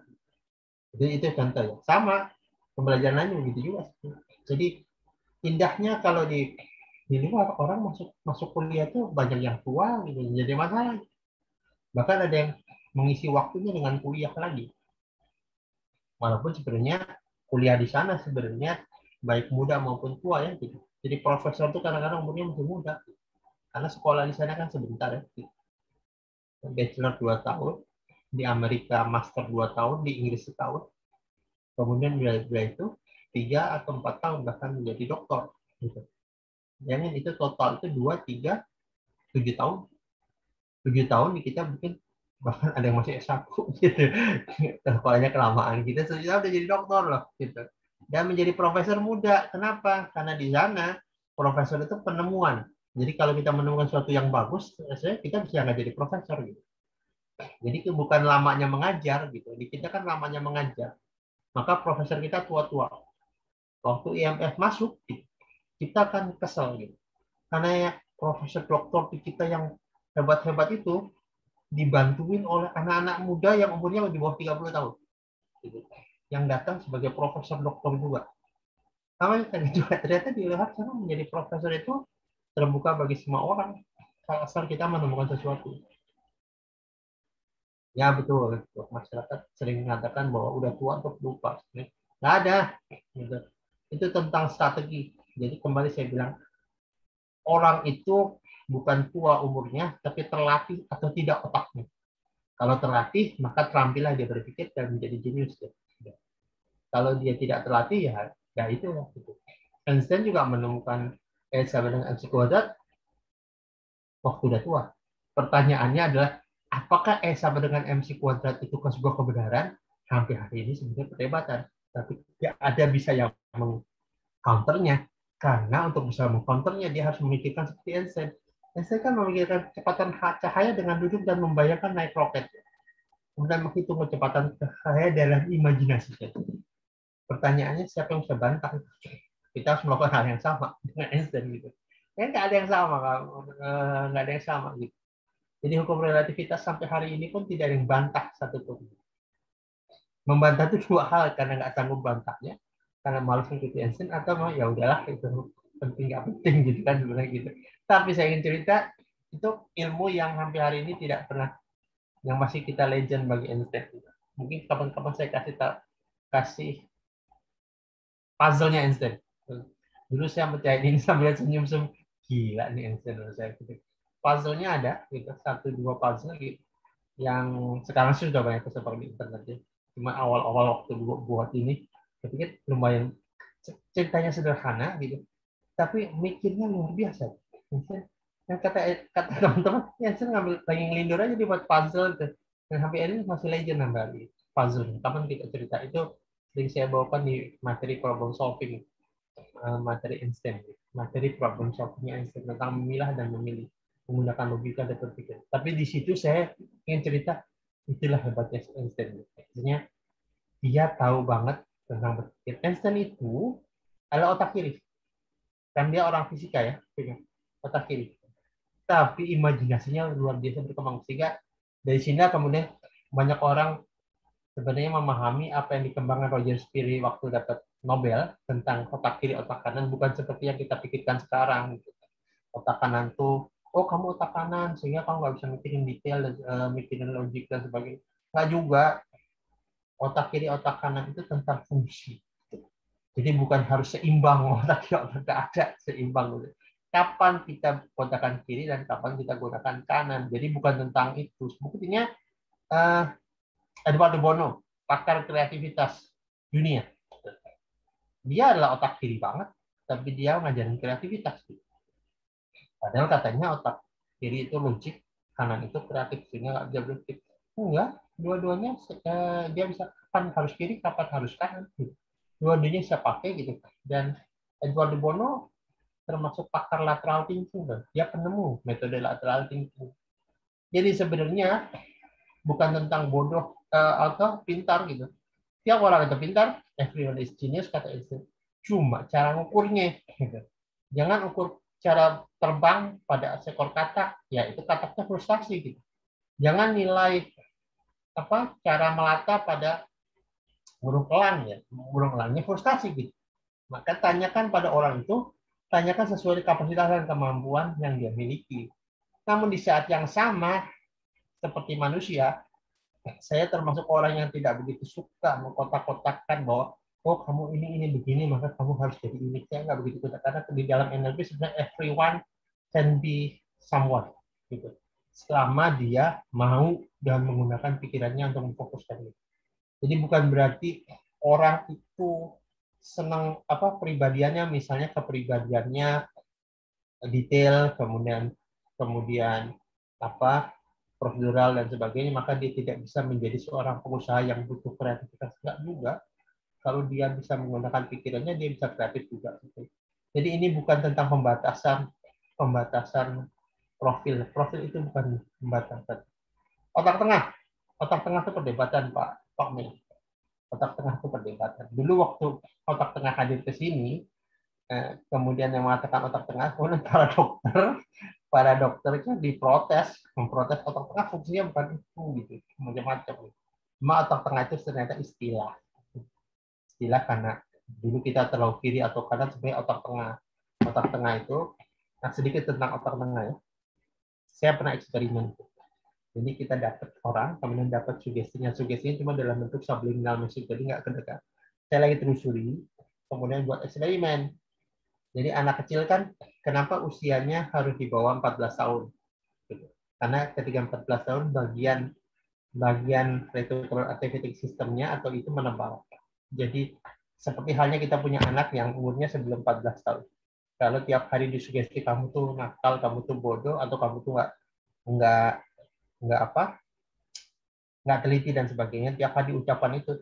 Kalau sudah sampai 14 tahun dia butuh hipnoterapi. untuk membina. Tapi kalau sebelum 14 tahun bisa digunakan obrolan, sugesti, dan sebagainya. Maka terjadilah proses penebalan. Maka di dalam ilmu otak tengah, yang ngajarin tidak bisa menggunakan otaknya seperti anak-anak itu. Jadi anak-anak itu kan bisa melihat dalam gelap, termasuk bersepeda matanya ditutup dan sebagainya. Itu sebenarnya kebagian kemampuan ekolokasi sebenarnya yang sedang saya teliti buat tunanetra ya, sedang saya teliti tentang buat tunanetra. Jadi orang bisa melihat, bisa merasakan sensenya di dalam perjalanan itu. Walaupun hari ini saya masih eksperimen, masih belum ketemu kenapa orang bisa. Dan saya udah eksperimen, saya dapetin musiknya gitu.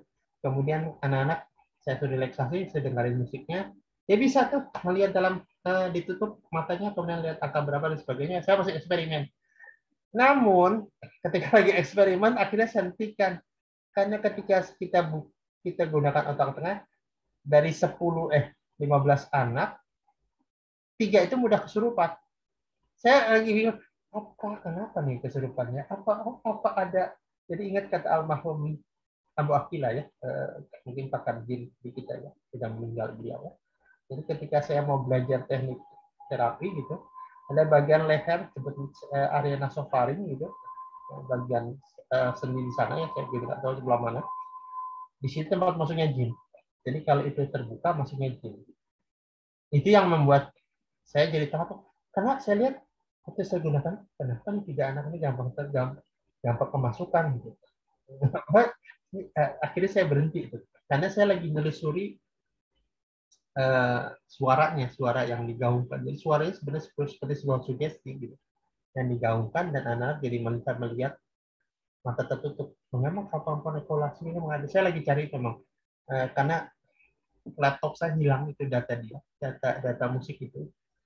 Waktu saya lagi mencoba membongkar isinya apa, karena jadi dalam hipnosis itu ada subliminal message. Subliminal itu secara ini nggak kedengar kita, tapi suaranya pakai suatu alat mesin gitu. Suaranya bisa masuk pelan-pelan. Suaranya masuk ke dalam, tapi nggak kedengar secara sadar. Saya lagi bongkar itunya gitu. Tapi kemudian ada 3-4 anak yang kemasukan, saya jadi berhenti waktu itu bongkar. Something wrong. Saya pikir, makanya saya berhenti melakukan riset ke kajian itu. Saya nggak tahu ada apa di balik itu ya. Mungkin sugestinya salah atau gimana. Yang jelas mengaktifkan saraf nasofaring, walaupun tidak semua. Kasarnya dari 12 anak tuh tiga yang kemasukan, yang sisanya enggak. Jadi saya pikir belum bisa jadi acuan waktu itu. Oke, tanya lagi boleh?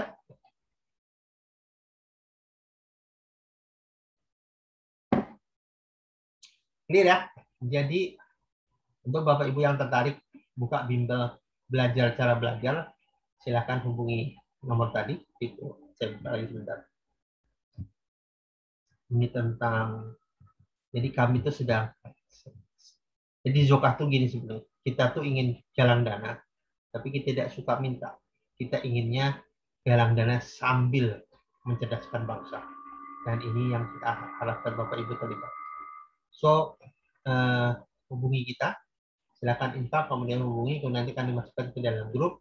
Di situ grup itu kita belajar bagaimana menjadi mentor, menjadi instruktur, membuka kursus tentang kecerdasan menggunakan pikiran bawah sadar kita.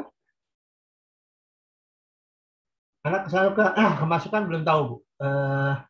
Dia kemasukan kemana? Karena kemasukan itu setelah mengikuti pelatihan kita. Pelatihan yang menggunakan metode apa? Tadi tuh ada musik yang digaungkan, musik relaksasi, kemudian dimasukkan sugesti. Saya curiga ini kejadian yang almarhum Abu Akila bilang, ada bagian saraf lehernya yang terbuka, itu saraf nasofaring mungkin ya gitu. Itu terbuka, di situ masuknya jin. Saya curiga itu. Saya belum ketemu. Tapi saya akhirnya berhenti menelusuri teknik sugesti otak tengah itu. Saya berhenti menelusuri karena nggak berani sosialisasi itu gitu. Oh, insya Allah nanti di-share jadwal pelatihan dan materinya. Kita akan mulai tanggal 5 materi pendalaman, sisanya nanti kita akan share ke Bu Amel. Ya. Kalau anak kemasukan, Bu, pertama sebenarnya kita perlu bukan rupiah ya. kita cek kemasukannya seperti apa. Karena jujur sebenarnya kemasukan ada macam-macam ya. Saya pernah eksperimen. Eksperimen itu sederhana gitu. Saya pernah iseng. Gitu. Jadi ada orang kemasukan, itu bolpen saya taruh di tangannya, saya jepit sampai dia teriak, aduh, aduh, aduh. Itu kemasukannya hilang. Why? Itu logikanya sederhana. Kemasukan tuh artinya ada area dia yang miss sehingga kemasukan jin atau apa. Ketika kesadarannya saya balikin dengan cara dicubit atau apapun, maka itunya hilang. Jadi saya nggak pakai doa apapun gitu. Saya biasa cara nyembuhkan gitu. Memang menyakitkan.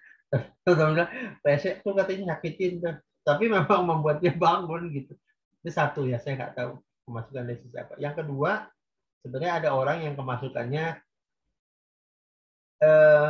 ada istilahnya proteksi mental. Jadi di dalam ilmu hipnosis ada namanya coma state. Ada juga orang yang sebenarnya kalau kita masuk coma state, itu coma state itu sebuah kondisi ya, kondisi di bawah. Kalau theta itu theta 2, jadi sebelum tidur gitu. Dan karena saking nyamannya itu, orang nggak mau bangun. Mirip seperti orang, maaf ya, orang gila. Orang gila itu kan terhalusinasi oleh impiannya, oleh halusinasinya. Tapi itu membuat dia nyaman. Karena dia ketika berhadapan dengan realita gitu, begitu stressful, sehingga dia mengalihkan itu. Lama-lama menjadi nikmat di situ. Dan dia nggak mau kembali di dalam, ada bagian dirinya. Dan sama kalau kita melakukan teknik hipnosis, ada namanya coma state, begitu mau dibangunkan, gitu. Banyak orang nggak bangun.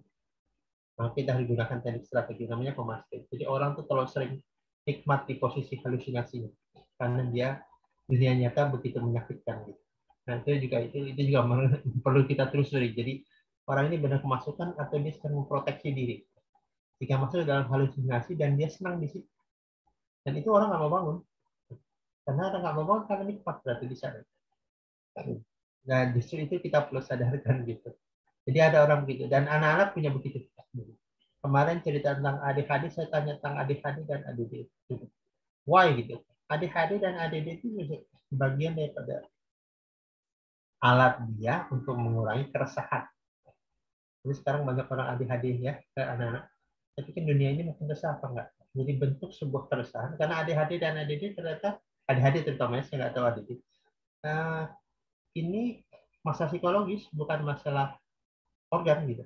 Dan ketika ADHD, biasanya orang ini aktif untuk mengurangi ketegangan di dalam dirinya.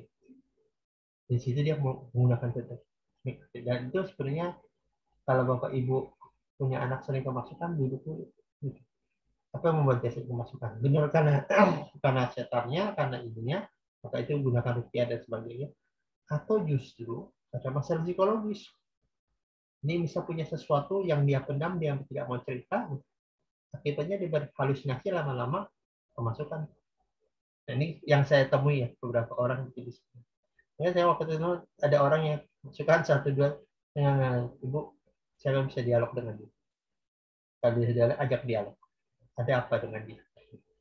Karena itu sebenarnya bagian dari cara orang, gitu, cara kita menghindari konflik atau apapun yang dia anggap berat.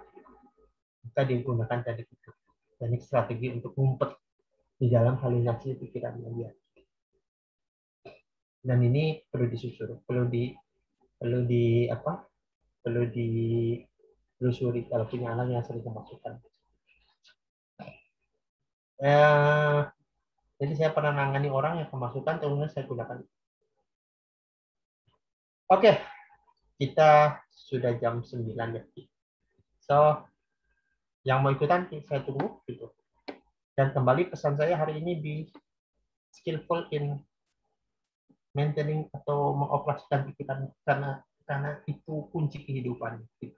Jadi moto kita sebenarnya smart learning itu jadikan anak itu punya nilai A di sekolah maupun kehidupan.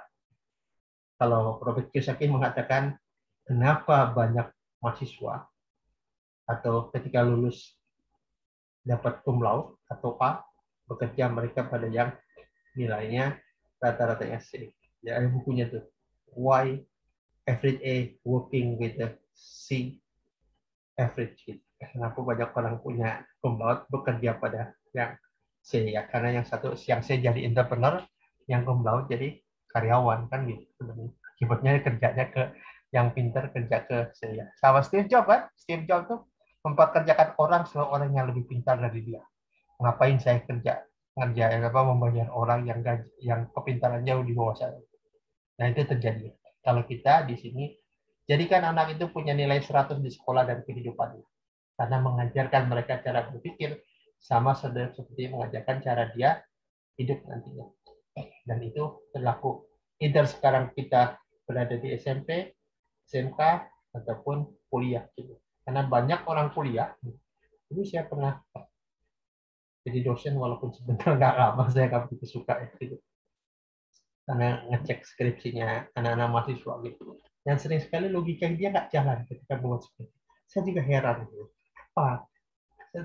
Kamu tuh kuliah ngapain sih? What are you doing, guys? Kayak logika dia nggak jalan dalam membuat judul skripsi. Film kali juga ya, why? Ada apa dengan kalian sebenarnya? Apa yang ada dalam otak kalian sehingga ini nggak nyambung nih? Menarik sebenarnya karena 4 tahun kuliah terus dalam hati saya apa yang mereka pelajari dalam kuliah? Kembali menurut saya mereka tidak diajarkan, tidak ada satu mata kuliah pun yang mengajarkan cara berpikir. Dulu ada filsafat, walaupun beberapa orang menyuruh saya, tapi saya suka, mas orang suka filsafat. Sayang cara belajarnya kurang dalam. Gitu. Artinya filsafat bermula dari bagaimana manusia berpikir. Manusia berpikir, kemudian masuk ke filsafat, cuma filsafat itu belajar benar ya. Kadang-kadang kalau kebablasan memang jadi ngeri. Misalnya orang mulai mempertanyakan Tuhan itu apa dan sebagainya, itu jadi masalah sebenarnya. Tapi saya ingin mulai, kalau kita belajar filsafat, belajarlah tentang bagaimana orang itu berpikir. Mengapa kadang-kadang kita bisa bodoh satu saat, kenapa pintar satu saat? Apa yang membuat itu terjadi? Dan itu harusnya tertarik kita. Sama kembali ke Bapak Ibu kalau seorang guru gitu. Kenapa otak sama, makan sama gitu? Kenapa yang ini lebih fokus, kenapa ini nggak lebih fokus? Gitu? Apa yang bermain di dalam pikirannya itu menarik bagi saya. Karena harusnya dia bisa sepintar dengan yang anak lain. Tapi yang membuat dia gagal adalah karena dia gagal mengoperasikan pikirannya, gagal menggunakan strategi. Baik, mudah-mudahan hari ini kita ada sedikit pencerahan dan membuat kita menjadi lebih jenius, lebih pintar, karena kita butuh orang pintar. Hari ini kita butuh orang pintar. Kita, umat Islam, hari ini, bahasa saya sering saya katakan agak kasar, kita kerampok otaknya dan pikirannya. Kerampok dengan seperti saya sering bilang kemarinnya, kita kerampok pikiran kita bahwa kita pernah terjajah 350 tahun, yang faktanya sebenarnya nggak segitu-gitu amat, sebenarnya gitu. Kita meyakini bahwa kita sebodoh itulah Indonesia gitu. Sebodoh itulah kita nggak bergerak. Seharusnya kita boleh bergerak tuh. Kita nggak bodoh-bodoh amat tuh. Kita bisa gerak, kita bisa membuat perubahan. Ini tentang diri kita.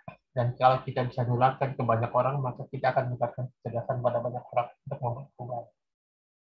Nah, kalau orang suka blank, kenapa? Nah, nih, apa penyebab tidak suka blank? Blank itu sebenarnya gini, Bu. Blank itu karena kita pertama tidak mindfulness. Mindfulness itu artinya kita duduk tidak berada di dalam, tidak nginjak bumi. Satu. Yang kedua, kadang-kadang kita chaos. Jadi mikir A, mikir B, mikir C, mikir D, saking pusingnya kita blank. Blank itu juga cara otak kita. Bahkan kalau terlalu berat kita bisa pingsan. Pingsan juga cara otak kita.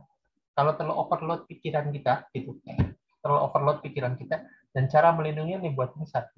Karena pada saat itu kita terjadi relaksasi pingsan, kalau terlalu overload. Jadi ketika kita blank, maka sebenarnya teman-teman yang Muslim ini, sebenarnya kita nih sebenarnya tiap hari diminta untuk sholat. Sholat itu 5 waktu. Salah satunya mencegah blank itu. Sholat itu tentang awareness. Bapak Ibu tidak bisa sholat kalau yang operasionalkan adalah bawah sadar. Kenapa? Karena itu bisa lupa rakaat. Jadi kita sholat itu indah. Sholat itu kita bermain di bawah sadar, tapi dalam kendali sadar. Artinya ketika kita membaca bisa ikut nangis gitu, tapi nggak bisa hanyut. Karena kalau hanyut kita lupa rakaat, kita lupa keberadaan kita di situ. Jadi ketika nangis, membaca ayat Quran, nangis segala, begitu kembali kesadaran lagi. Jadi sebenarnya sholat tuh sadar bahwa sadar, sadar bahwa sadar, sadar bahwa sadar. Nah, ketika itu terjadi, kita nggak bisa blank. Why? Karena di dalam sholat, ujung outputnya adalah kesadaran bahwa kita punya Allah. Dan ketika terjadi, kita nggak blank. Kenapa? Ketika blank, kita lari ke ya Allah, gimana caranya sholat itu menenangkan. Maka ada hadis tentang relaksasinya orang Islam itu sholat.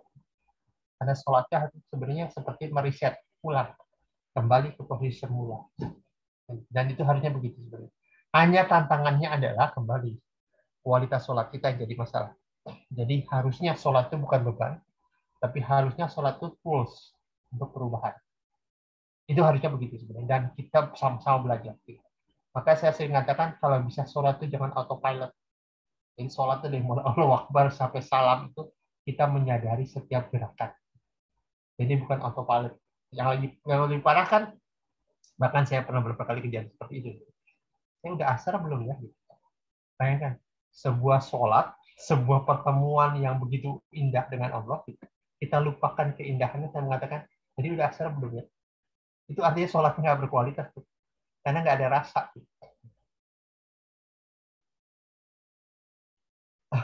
Kalau ketiduran, ya itu Bu, maksudnya.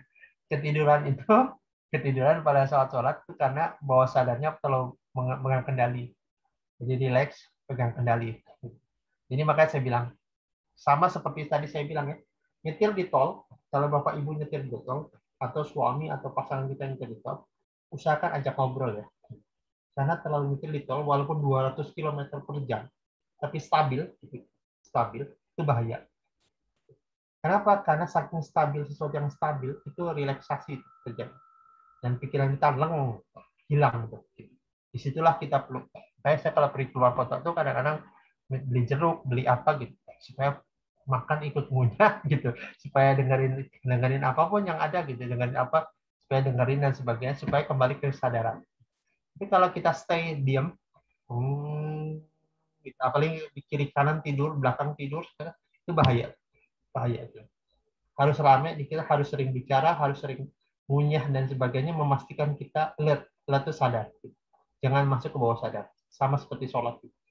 Saking seringnya kadang-kadang atau saking menikmati sholatnya kita lupa rakaat keberapa, bacaannya apa. Maka istilah sholat itu sebenarnya koordinasi antara sadar dengan bawah sadar. Jadi sadar harus tetap ada, bawah sadar tetap ada juga, karena kita bisa menikmati Quran, bisa terbawa, bisa menangis dan sebagainya, karena bawah sadar bermain. Namun di saat yang sama, kita harus tahu kapan saatnya sujud, kapan saatnya tumakninah, kapan saatnya kita bangun, duduk di antara dua sujud, dan membaca doa. Karena itulah sebuah proses kesadaran. Jadi sholat itu antara sadar dan bawah sadar. Itu koordinasi yang indah sebenarnya. Maka orang Jepang yang pernah saya ceritakan itu, mereka sebutkan ini sebagai active meditation. Kalau meditation biasa kan duduk tenang, kalau ini active meditation tuh. Jadi kinestetiknya jalan. Bahasa NLP itu visual auditory kinestetiknya jalan. Dan ini sebuah proses yang lengkap. Baik, kita diskusi lagi kapan nanti ya, kita selesaikan karena sudah jam 9. Mudah-mudahan hari ini bawa manfaat dan bawa pencerahan bagi kita. Tutup dengan kafaratul majelis. Subhanakallahumma wa bihamdika, asyhadu an la ilaha illa anta, Assalamualaikum warahmatullahi wabarakatuh. Waalaikumsalam warahmatullahi wabarakatuh. Terima kasih, Coach. Warahmatullahi wabarakatuh. Terima kasih, Coach.